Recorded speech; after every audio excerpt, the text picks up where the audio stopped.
एक पुजारी गंगा किनारे कुछ मंत्र पढ़ते हुए एक मटके से किसी चिता की राख भर रहा था और फिर उस मटके के ऊपर लाल कपड़ा रख उसे लाल धागे से बांध दिया और फिर एक 16 साल के अंकित के हाथ में थमाते हुए कहा, बेटा इसमें तुम्हारे पिता की अस्थि है, इसे संभाल कर रखना।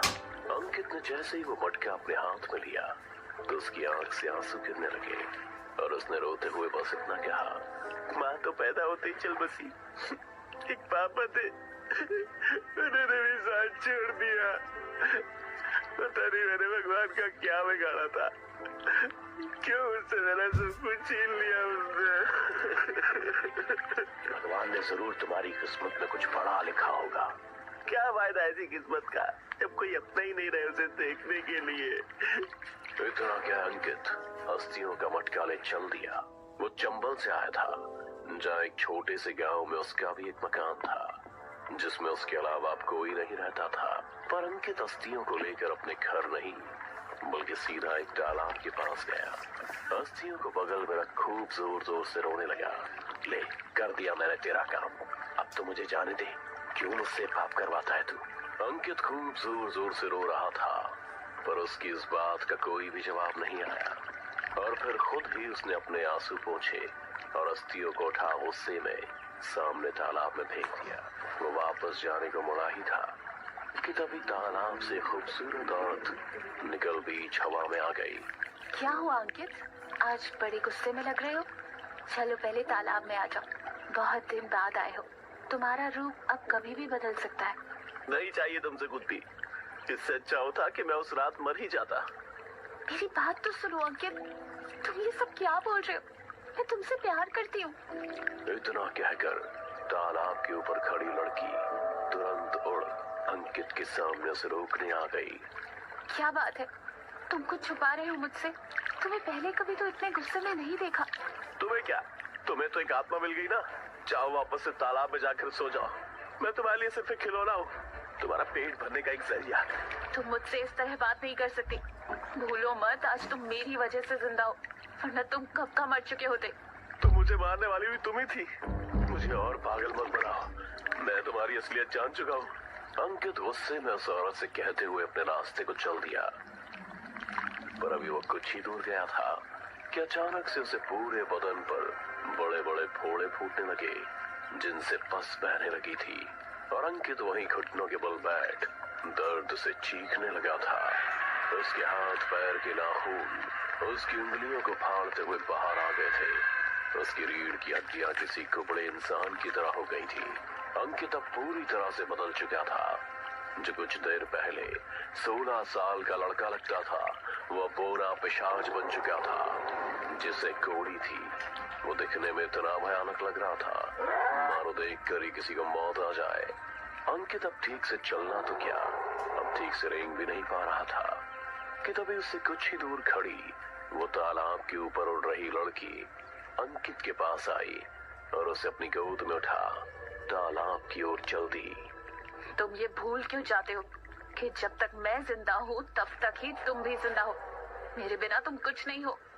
इतना कहकर उस औरत ने अंकित का माथा छूमा और तालाब में समा गई। कुछ देर तक तो तालाब के बीचों बीच से पानी के बुलबुले निकले, फिर कुछ देर बाद ही तालाब का सारा पानी लाल हो गया, मानो जैसे किसी ने सैकड़ों इंसान को तालाब के भीतर ले जाकर उनकी बलि दे दी हो। अगली सुबह अंकित की लाश तालाब के ऊपर तैर रही थी। आसपास के गांव वाले भी तालाब पर जमा हो उसकी लाश को निकालने का सोच रहे थे। तभी एक गांव वाले ने कहा, अरे रहने दो, क्या जरूरत है अपनी जान जोखिम में डालने की, वैसे भी कोई इस तालाब से पानी तो भरता नहीं, ऊपर से तालाब श्रापित है, जो भी इस तालाब में एक बार नहाया फिर कुछ दिन बाद उसकी मौत हो जाती है। अरे पर अंकित तो अपने गांव का ही बच्चा है, उसी साल में थोड़ी छोड़ सकते हैं। तो जाओ मरो, मेरा क्या। इतना क्या वो आदमी चला गया और उसकी बात सुन धीरे धीरे सारे गांव वाले भी चले गए। ऐसे ही अंकित की लाश पूरे एक दिन तालाब के ऊपर तैरती रही और जैसे ही रात हुई तो अंकित की लाश में हरकत होने लगी और अगले ही पल वो तैरता हुआ खुद ही तालाब के बाहर आ गया और एक बार फिर तालाब के किनारे पर बैठ वो रोने लगा था। आप क्यों उदास हो? मैंने तो तुम्हें ठीक भी कर दिया, फिर से तुम्हें बच्चे जैसा बना दिया। मुझे बचाने के लिए कोई भी तालाब में नहीं आया। मुझे कोई प्यार नहीं करता, किसी को कोई फर्क नहीं पड़ता कि मैं मरूं या जीऊं। तो इसके लिए तुम गांव वालों को क्यों कोस रहे हो? इस तालाब को बदनाम करने वाले तुम ही हो। तुमने ही तो उन लोगों को मौत के घाट उतारा जो भी इस तालाब में आया। तो अब रो क्यों रहे हो? उस औरत से इतना सुनकर भी अंकित ने कुछ नहीं कहा और उठकर गांव में जाने को चल दिया। अंकित क्या हुआ? अब तुम गांव में क्यों जा रहे हो? उनके लिए तुम मर चुके हो, वो तुमको नहीं अपनाएंगे। वो औरत अंकित को रोकते हुए उससे कह रही थी, पर अंकित ने उसकी एक नहीं सुनी और कुछ कदम चलने के बाद अंकित ने कुछ मंत्र बुदबुदाए और देखते ही देखते खूंखार बौने पिशाच में बदल गया। तालाब वाली लड़की भी समझ गई थी कि अब अंकित किसी भी गांव वाले को नहीं छोड़ेगा, इसलिए वो लड़की भी अंकित के पीछे पीछे चलती। पर उस औरत की शक्तियां सिर्फ तालाब में और उससे कुछ दूर तक ही काम करती थी, इसलिए कुछ दूर तक चलने के बाद वो वापस जमीन पर चलने लगी। पर जब वो गांव पहुंची तब तक बहुत देर हो चुकी थी। उस गांव के सभी घर के दरवाजे खुले हुए थे और दरवाजे पर खून बिखरा था, मानो जैसे किसी ने पूरे गांव में नरसंहार मचाया हो। ये गुस्से में क्या कर दिया तुमने अंकित? पूरे गांव को जा दिया। वो लड़की खुद से कह ही रही थी कि तभी उसे किसी के चीखने की आवाज आई।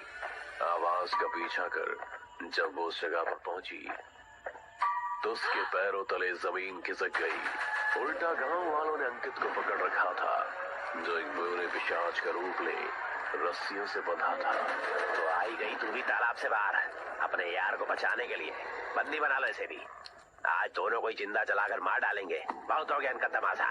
एक गांव वाले के कहते ही बाकियों ने भी उस लड़की पर रस्सी डाल उसे भी बंदी बना दिया और वो ने पिशाच और उस लड़की को पेड़ से बांध उनके चारों ओर आग का घेरा बना दिया, जिसकी तपिश से दोनों तड़प रहे थे।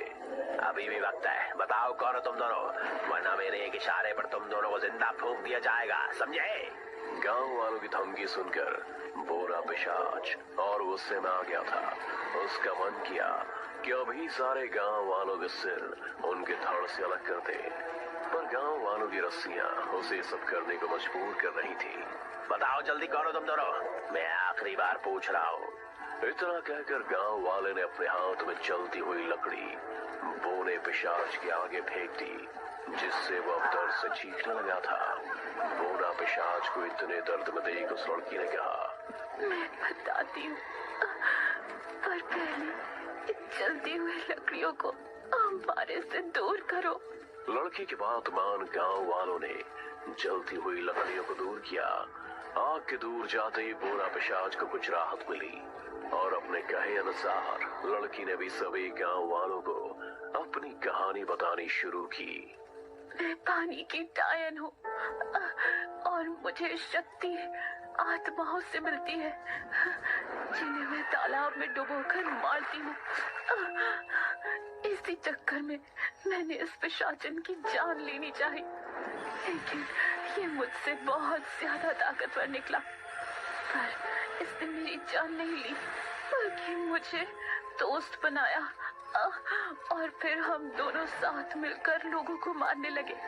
जो कोई भी तालाब पर आता तो मैं उसे डुबाकर मार डालती और ये पिशाच उसका खून पीकर जिंदा रहता। ऐसे ही हम दोनों एक दूसरे के लिए शिकार लाते और एक दूसरे का पेट भरते।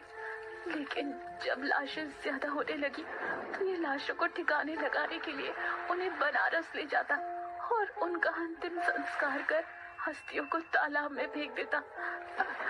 पर अब अंकित खुद को अकेला महसूस करने लगा था। उसे शायद रिश्तों की परवाह होने लगी थी। उसे लगता था कि उसे प्यार करने वाला, उसे चाहने वाला कोई नहीं है, इसलिए वो मुझसे दूर रहने लगा। और जब तुम गांव वालों ने भी उसे ठुकरा दिया तब इसके अंदर का गुस्सा फट पड़ा और आज हम दोनों इस हालत में हैं। तो जिस अंकित का रूप लेकर ये पिशाच हमारे बीच रहता, उसे भी तुमने मार दिया और इस गांव में इतनी सारी मौतें होने की वजह तुम ही हो। उन दोनों की चुप्पी सच का सबूत थी। सभी गांव वालों को अपने लोगों को खोने का दुख याद आ गया था और जल्दी ही उनका गुस्सा रोने में बदल गया था और सभी गांव वालों ने चलते हुए घेरे से एक एक लकड़ी उठा और डायन और पिशाच को पेड़ के साथ ही जिंदा जला दिया। दोनों की चीख से आसमान गूंज रहा था, पर जब तक चीखें शांत नहीं हुई, गांव वालों के आंसू नहीं थमे थे और कुछ ही हफ्तों में गांव वालों ने उस तालाब को भी मिट्टी से भर दिया और कुछ महीनों बाद सिर्फ एक कहानी